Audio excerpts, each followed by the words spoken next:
Good evening, it is me, Ginger, and I am back with another book review, and I am legitimately back because it's actually been a while. I kind of stalled because I recorded a review of this particular book and then circumstances happened, and so I didn't publish that video, so I'm doing it again.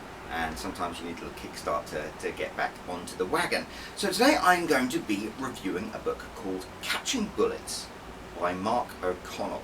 I chose this book and I bought it full price on Amazon as an ebook because I've been kind of doing the circle of the Bond community, and a lot of people have books there, self-published or traditionally published, and the last one I read was Joe Darlington's Being James Bond, which is bloody good. And this one, Catching Bullets, was the next in the list, and I will admit it's not the kind of book I probably would have read, even though it's about James Bond, or specifically Mark O'Connell's experience with James Bond films. I don't normally sort of read books that are sort of biographical about movies or TV or that whole lovely thing. No disrespect to it, it's just not my scene. But I'd seen Mark O'Connell on a couple of videos, and he's really into Bond, and I read a couple of the things. He's a very established writer in England. Read a couple of things. He's got a beautiful turn of phrase. So I thought, this is the next book I'll read. And my gosh, was it a pleasure to read. Yeah, blew me away, it really did. So, Mark O'Connell's grandfather was the chauffeur of Albert Cubby Broccoli, who of course is one of the co-founders of everything that is James Bond. Everything or Nothing was the company Eon, and they created James Bond, who is now one of the biggest cultural icons of our time. And so Mark O'Connell's grandfather used to drive this big Rolls Royce and drive Cubby Broccoli around and stuff like that. And so Mark grew up with that very, very personal relationship with the James Bond movies. And his book, Catching Bullets, is basically about how he discovered that, and how he got into the whole Bond mythos. And then it's really fascinating because he goes through each of the James Bond films as he first saw them, and his experiences and interpretation and memories of them, and how they coloured him into a James Bond fan. And that's like a great premise as it is. There is something really special about this book for me, because Mark O'Connell, I don't know how old he is. Mark, if you're a lot younger than me, I apologise. I assume you're around my age. And he grew up in Guildford, which is really not far from where I grew up in Winchester. So, and during the 80s as well. So basically his experience around that time was so close to mine, it's bizarre. In fact, there's even one section in the book where he goes to Winchester and he stands in a bookshop called W.H. Smith's in Winchester. It's not the High Street, it's Broad Street.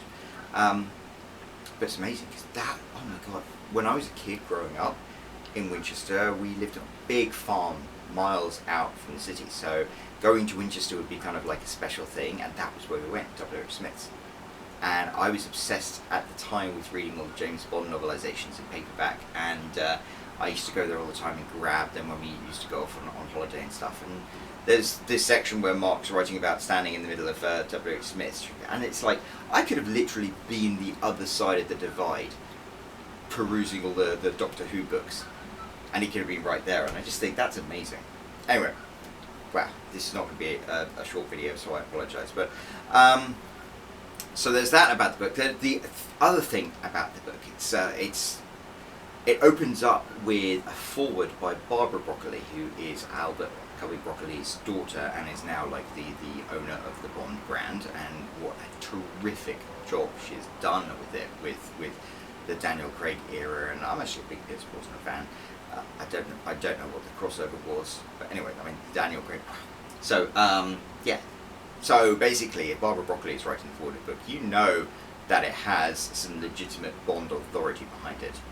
But then, was it Tommy Cooper used to say, but wait, there's more. The next person who wrote the foreword was Mark Gatiss. And Mark Gatiss he wrote Doctor Who for quite a while. He is one of the writers of Sherlock, and he plays Mycroft Holmes.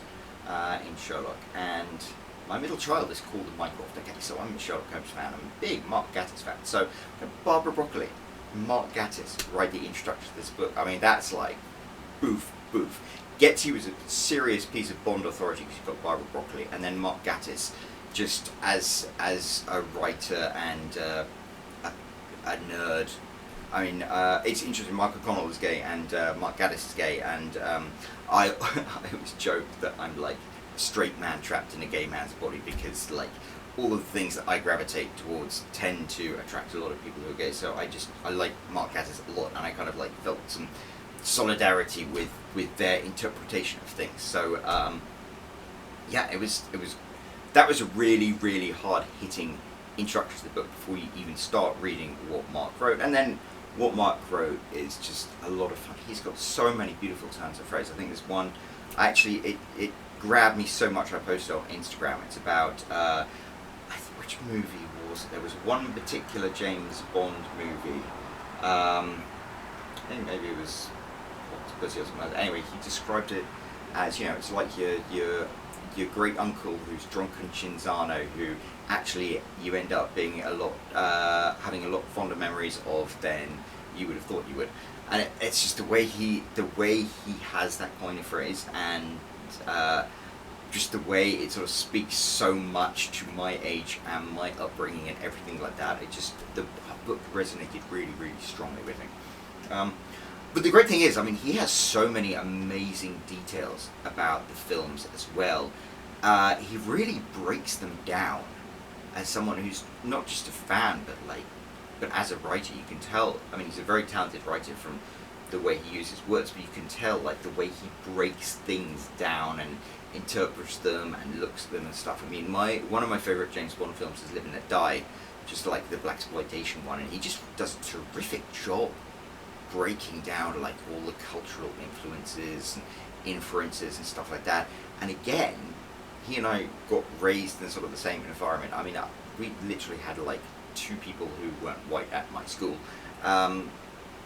and so to have like such a heavy blaxploitation element that is so deeply ingrained in like Americana and America at that time, which was completely over the heads of some ginger British kid like me. I mean, it was great to read Mark's interpretation of it because it resonated really strong with me, but he just had a much sharper vision of it.